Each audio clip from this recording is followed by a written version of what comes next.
To start today's show, let's check in on the cookie jar.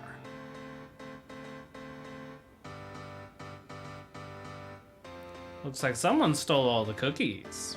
Hello, you beautiful people. Will here from CreativeTeam, and for all of those who are new, subscribe to the channel. Stay up to date with all things tech, and you know what? Let's just jump right into the news that is this cookie jar today. Now, last week we talked about the war for what's to be the replacement for third-party cookies, and it's turning out to be quite a battle of which recipe is better at this point. But one thing's for certain, Google is making quite a mess with their alternative for a bunch of other companies. After Google announced that they were turning off third-party cookies in Chrome, they quickly announced the replacement for it. The Federal Learning of Cohorts, or FLoC for short. The FLoC is based off of machine learning and will basically use any browser to monitor your behavior and place you into a cohort. Once you're placed in said cohort, you'll be served ads based off of the history of the group, and not individual data.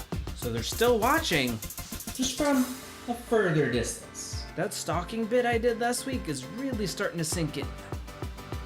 Can I trade these cookies in for normal cookies, please, Google? Speaking of trading them in, several privacy-focused browsers such as DuckDuckGo, Vivaldi, and Brave have all decided to block FLoC on their end. This decision was made based off of the privacy concerns that the FLoC brings about. Luckily, only Chrome has shown intent to use the FLoC, while others have decided not to at the moment. Now, the big news, however, comes from WordPress, who has also decided to block the FLoC on all WordPress sites by default. Google began testing the FLoC not that long ago, and several privacy advocates have determined that they're basically trading in one concern for another. And with WordPress powering about 41% of the internet, you can see why that could be a problem. 41% is a good chunk of the internet. So if WordPress is planning on releasing this block, they plan to do so in the 5.8 update released in July.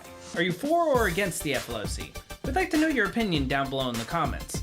Subscribe to the channel to stay up to date, and as always, I'll see you guys in the next video.